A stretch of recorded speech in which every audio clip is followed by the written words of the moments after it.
बिस्मिल्लाहिर्रहमानिर्रहीम। नाज़रीन मोहतरम, अस्सलामु अलैकुम व रहमतुल्लाहि व बरकातुहू। नाज़रीन मोहतरम, आज हम समाअत फरमाएंगे क़ुरबानी के जानवर के हवाले से।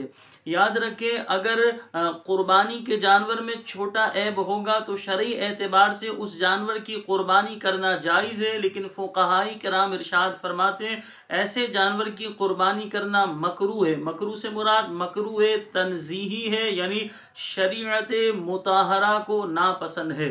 तो लिहाजा जब क़ुरबानी का जानवर लेने के लिए जाएं तो इन उयूब के हवाले से ज़रा गौर व फिक्र कर लीजिएगा। यानी आज की वीडियो में हम आपको ये बताने लगे हैं कि जानवर में अगर ये ऐब होगा, यानी ये बड़ा ऐब होगा तो क़ुरबानी जायज़ नहीं, और अगर छोटा ऐब होगा तो क़ुरबानी जायज़ है। उयूब के हवाले से बताने लगे, तवज्जो से समाअत फरमाएं। अगर आपने अभी तक हमारे चैनल को सब्सक्राइब नहीं किया, आपसे गुजारिश है हमारे चैनल को सब्सक्राइब कर लीजिए। हमारे इस चैनल पर हर वीडियो शरीयत मुताहरा के मुताबिक आएगी, इस्लामिक वीडियो ही इस पर आएगी, कोई गैर शरई वीडियो इस पर नहीं आएगी।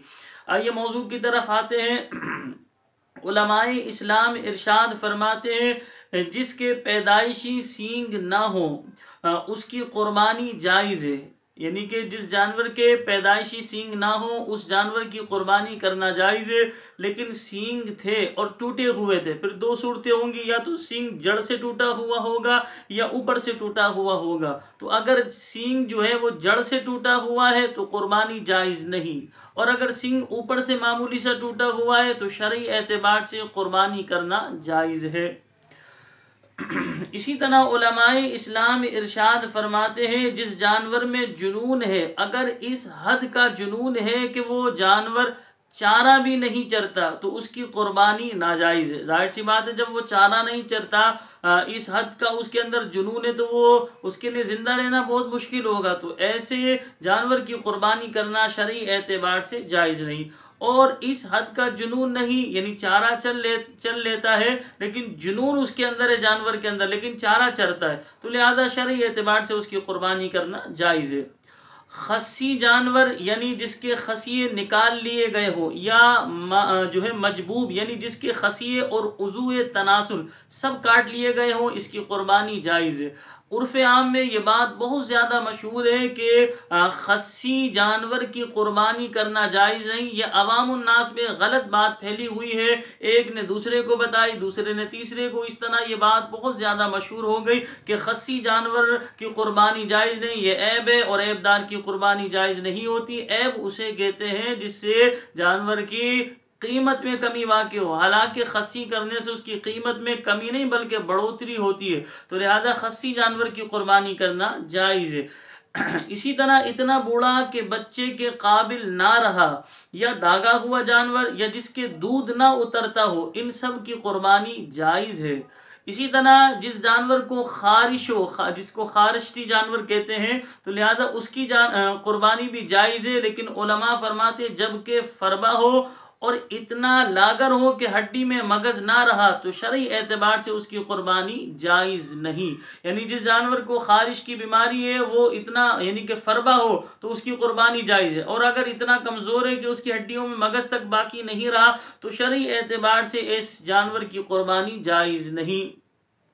जानवर अगर भेंगा हो तो क़ुरबानी जायज़ है, लेकिन अगर जानवर नाबीना हो या इसी तरह काना हो, जिसको हम काना कहते हैं लेकिन होता काना है, काना हो यानी काड़ा हो और उसका कानापन जाहिर भी हो, तो शरई एतबार से उसकी क़ुरबानी जायज़ नहीं। भेंगे की जायज़ है, नाबीना की जायज़ नहीं। इसी तरह जानवर जो है काना है, जिसको काना कहते हैं, और उसका कानापन जो है वो जाहिर भी हो, तो उसकी क़ुरबानी भी जायज़ नहीं।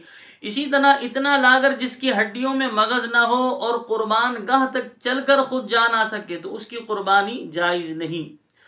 इसी तरह उलमाए इस्लाम इरशाद फरमाते जानवर का कान, दुम या चक्की जो है वो 1/3 से ज़्यादा कटी हुई हो तो उसकी क़ुरबानी जायज़ नहीं। यानी कान है, दुम है, चक्की है, 1/3 से ज़्यादा कटी हुई है तो शरई एतबार से क़ुरबानी जायज़ नहीं है। जैसे 1/3 यूँ समझ ले, 3 हिस्से करें तो तीसरा हिस्सा बनता है, उस तीसरे हिस्से से ज़्यादा कटी हुई है तो शरई एतबार से जायज़ नहीं। तीसरे हिस्से के बराबर कटी है या तीसरे से कम कटी हुई है तो कुर्बानी करना शरई एतबार से जायज़ है। इसी तरह उलमाए इस्लाम इरशाद फरमाते जिस जानवर की जो है तिहाई नज़र जाती रही हो उसकी कुर्बानी करना जायज़ नहीं है। अब ये पता कैसे चलेगा कि उसकी नज़र जाती रही? तो उलमा ने एक तरीका बयान किया, उसे समाअत फरमाए। अगर दोनों आँखों की रोशनी कम हो तो इसका पहचानना आसान है, और सिर्फ एक आँख की कम हो तो इसके पहचानने का तरीका ये है कि जानवर को 1-2 दिन भूखा रखा जाए, फिर उस आँख पर पट्टी बांध दी जाए जिसकी रोशनी कम है, और अच्छी आँख खुली रखी जाए, और इतनी दूर चारा रखे जिसको जानवर जो है ना देखे। फिर चारे को नज़दीक लाते जाए, जिस जगह वो चारे को देखने लगे वहाँ निशान रख दें, फिर अच्छी आँख पर पट्टी बांध दें और दूसरी खोल दें और चारे को करीब करते जाएं। जिस जगह उस आँख से देख ले यहाँ भी निशान कर दें, फिर दोनों जगहों की पैमाइश करें। अगर ये जगह उस पहली जगह की तिहाई है तो मालूम हुआ कि तिहाई रोशनी कम है, और अगर निफ्स है तो मालूम हुआ कि बनिस्बत अच्छी आँख की इसकी दूसरी रोशनी जो है आधी है। तो लिहाजा ये पहचानने का एक उलमा ने तरीका बयान किया था। जिसके दांत ना हो या जिसके थन कटे हो या खुश्क हो उसकी कुर्बानी जायज़ नहीं। यानी जाहिर सी बात है जानवर के दांत नहीं होंगे तो चरेगा कैसे। इसी तरह जानवर के थन कटे हुए हो या खुश्क हो तो जायज़ नहीं। बकरी में फुक़हा ने बयान फरमाया एक खुश्क होगा या एक कटा हुआ होगा, कुर्बानी जायज़ नहीं। गाय वगैरह के हवाले से 2 का उलमा ने बयान फरमाया, 2 खुश्क हो या 2 कटे हुए हो तो उनकी कुर्बानी जायज़ नहीं। जिसकी नाक कटी हो या इलाज के जरिए उसका दूध खुश्क कर दिया हो, और खुनसा जानवर यानी जिसमें नरो मादा की अलामतें हों, और जल्लाला जो सिर्फ गलीज खाता हो, इन सब की कुर्बानी नाजायज़ है। भेड़ या दुम्बे की ऊन काट ली गई हो इसकी कुर्बानी जायज़ है, और जिस जानवर का एक पाँव काट लिया गया हो उसकी कुर्बानी शरई एतबार से जायज़ नहीं। अब ये तो था यानी कि जब हम कुर्बानी का जानवर ख़रीदेंगे, ये तो पहले के मामलात हैं। अब आइए, हमने कुर्बानी का जानवर मंडी से ख़रीदा, बिल्कुल सही हो सालिम था, अब हम घर पर लेकर आ गए। लाने के बाद उसके अंदर ऐसा ऐब पैदा हो गया जिसे शरीयत मुताहरा कहती है बड़ा ऐब है, तो लिहाजा अब उसकी कुर्बानी का क्या हुक्म है? तो फुक़हा ने बयान फरमाया जो शख्स कुर्बानी कर रहा है वो अगर अभी भी साहिब निसाब है तो इस जानवर की वो कुर्बानी ना करे बल्कि दूसरा जानवर लाकर अल्लाह की राह में कुर्बान करे, सही। लेकिन अगर वो अब साहिब निसाब नहीं रहा तो अब वो इसी जानवर की कुर्बानी कर दे, सही। ये तो था मसला कि हम मंडी से जो है जानवर बिल्कुल सही लाए, हमारे घर में ऐब पैदा हुआ।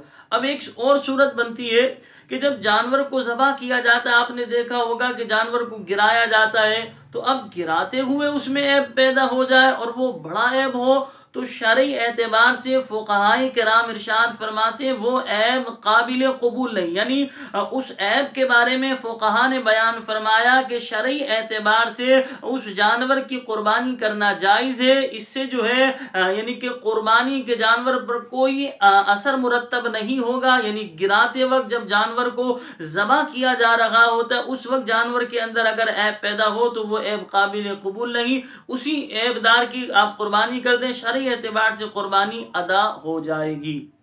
ये थे आज के हवाले से कुर्बानी के जानवर के उयूब के हवाले से। तो हमने आपके सामने मुख्तसर बयान किया। जब कुर्बानी का जानवर लेने के लिए जाए तो थोड़ा सा गौर व फिक्र कर लें, कुर्बानी के जानवर को चारों तरफ से देख लें कि उसकी दुम या चक्की या जो है कान 1/3 से ज़्यादा कटे हुए तो नहीं, या इसी तरह एक कान तो नहीं कटा हुआ, या उसके दांत तो नहीं टूटे हुए, या इसी तरह उसके थन कटे हुए तो नहीं, खुश्क तो नहीं, उसकी नज़र भी चेक कर लें। तो लिहाजा ये सारी सूरत इसी तरह चलाकर भी देख लें, ऐसा लंगड़ापन तो नहीं कि वो कुर्बान गाह तक जो है खुद चल कर ना जा सके। ये सारी जो है चीज़ें देख लें, देखने के बाद फिर कुर्बानी का जानवर लें। अल्लाह करीम की बारगाह में दुआ है कि अल्लाह पाक जो लोग कुर्बानियाँ कर रहे हैं सब की कुर्बानियों को अल्लाह पाक अपनी बारगाह में कबूल फरमाए, और जो लोग कुर्बानी करने की हैसियत नहीं रखते अल्लाह तबारक व तआला उन मुसलमानों के असबाब पैदा फरमाए। दुआओं में याद रखिएगा। अस्सलामु अलैकुम व रहमतुल्लाहि व बरकातुहू।